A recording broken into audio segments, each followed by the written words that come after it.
Hello viewers, আসসালামু আলাইকুম। সবাইকে স্বাগতম আমার এনআরবি কিচেনে। হাজির হয়ে গেলাম আপনাদের সামনে আবারও একটা আইটেম নিয়ে। আজকে আমি তৈরি করে দেখাচ্ছি একটা স্ন্যাক্স আইটেম। এটাকে আমরা চিকেন সমোচা বলি। আপনারা আসলে কে কী বলেন আমার জানা নেই। অনেকে অনেক ধরনের নামই থাকতে পারে এটার। কিছুটা পুলি পিঠার মতো দেখতে। এটা হচ্ছে খুবই সহজ সিম্পল একটা স্ন্যাক্স, যা সন্ধ্যায় চায়ের সাথে খেতে খুবই মজা। ইভেন হচ্ছে বাচ্চাদের টিফিনেও খুব সুন্দরভাবে দেওয়া যায়, আর একসাথে অনেকগুলো তৈরি করে ফ্রোজেন করে রাখলে অনেক দিন খাওয়া যায়। চলুন তাহলে দেখে নিই। এখানে আমি কড়াই বসিয়ে তাতে তেল দিয়ে দিলাম। এবার এর মধ্যে দিয়ে দিচ্ছি টমেটো আর পেঁয়াজ কুচি। এটাকে আমরা ভেজে নিব একটু সফট হওয়া পর্যন্ত। যখন জাস্ট সফট হয়ে আসবে তখনই এর মধ্যে দিয়ে দিব একটু পানি গুঁড়া মশলাটা কষানোর জন্য। এবার এর মধ্যে দিয়ে দিচ্ছি আধা চা চামচ হলুদের গুঁড়া, আধা চা চামচ মরিচের গুঁড়া, আধা চা চামচ ধনিয়ার গুঁড়া এবং সামান্য একটু গরম মশলার গুঁড়া আর 1 চা চামচ জিরার গুঁড়া। পরিমাণ মতো দিয়ে দিচ্ছি লবণ।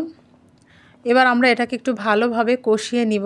আপনারা চাইলে মরিচটা আরও বাড়িয়ে দিতে পারেন যদি ঝাল একটু খেতে চান। স্ন্যাক্স আইটেমটা বেশি ঝাল আসলে ভালো লাগে না। এবার মশলাটা কষানো হয়ে গেলে এর মধ্যে আমি দিয়ে দিচ্ছি আগে থেকে কিমা করে রাখা চিকেনটা দিয়ে আমি জাস্ট হালকা একটু ভেজে এর মধ্যে দিয়ে দিব 1 কাপের মতো দুধটা অপশনাল, আপনারা চাইলে অ্যাভয়েড করতে পারেন। এটা দিলে আসলে স্বাদটা অনেক গুণ বেড়ে যায়।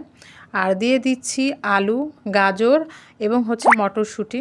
আপনারা চাইলে সিজনাল আরও অনেক সবজি আছে, সেগুলো দিয়ে তৈরি করতে পারেন। আমার হাতের কাছে এই 3টা সবজি ছিল, তাই আমি এইগুলো দিয়েই তৈরি করে নিয়েছি। আর এই 3টেই আসলে বাচ্চারা পছন্দ করে বেসিক্যালি। এবার আমরা এটাকে একটু ঢাকনা দিয়ে ঢেকে দিব 6-7 মিনিটের জন্য। ফিরে এলাম 6-7 মিনিট পর। দেখুন কতটা পানি ছেড়ে দিয়েছে। এবার আমরা এটাকে আরও উল্টে পাল্টে প্রায় আরও 6-7 মিনিটের মতো নেড়ে নিব, যতক্ষণ না পর্যন্ত এটার পানিটা শুকিয়ে প্রায় 90% পর্যন্ত সিদ্ধ হয়ে যায়।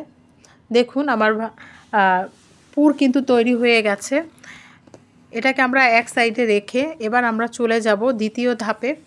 আমি আগে থেকে আটা, কালিজিরা এবং একটু সয়াবিন তেল আর লবণ দিয়ে খামির করে নিয়েছিলাম। এবার আমি এটাকে জাস্ট একটা রুটির শেপে তৈরি করে নিব। আপনারা চাইলে ছোট ছোট লিচি কেটেও তৈরি করতে পারেন, কিন্তু সেটা আসলে আমার কাছে মনে হয় যে অনেক সময় লাগে। তাই আমি একসাথে বড় একটা রুটি করে এটাকে আমি বাটি দিয়ে ছোট ছোট লিচি করে কেটে নিয়েছি। আপনারা চাইলে একটা একটা করেও তৈরি করতে পারেন। এবার এই ছোট ছোট রুটিগুলো থেকে আমরা চিকেন সমোচাটা তৈরি করে নিব। ভিতরে আমি এখানে পুরটা দিয়ে সাথে কিছু চিজ দিয়ে দিচ্ছি। চিজটা অপশনাল, চিজটা দিলে আসলে এটা খেতে আরও বেশি মজা হয়, এজন্য দিয়েছি। আপনারা চাইলে অ্যাভয়েড করতে পারেন। এভাবে আমি সবগুলো চিকেন সমোচা তৈরি করে নিয়েছি। এবার আমরা সরাসরি চলে যাব চুলায় আমি তেল দিয়ে তাতে একে একে সমোচাগুলো দিয়ে একটু ডুবো তেলে ভাজলেই আসলে ক্রিস্পি হয় আর খেতেও ভালো লাগে।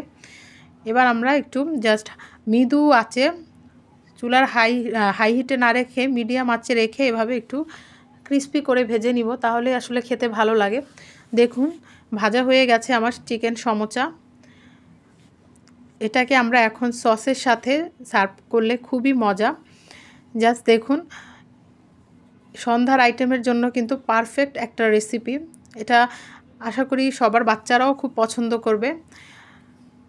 আমি আবার একটা ভেঙে দেখাচ্ছি, ভিতরেও দেখুন কত সুন্দরভাবে হয়েছে এবং চিজের কারণে কিন্তু এমন দেখাচ্ছে টেক্সচারটা।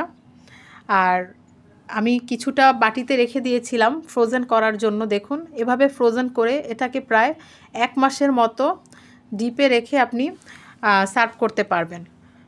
খুবই সহজ এবং সিম্পল। আশা করি সবার পছন্দ হয়েছে। আমার চ্যানেলটা যারা এখনও সাবস্ক্রাইব করেন নাই, প্লিজ আমার চ্যানেলটা সাবস্ক্রাইব করবেন এবং পাশে থাকা বেল আইকনে ক্লিক করে রাখবেন আমার পরবর্তী ভিডিও পাওয়ার জন্য। ধন্যবাদ সবাইকে।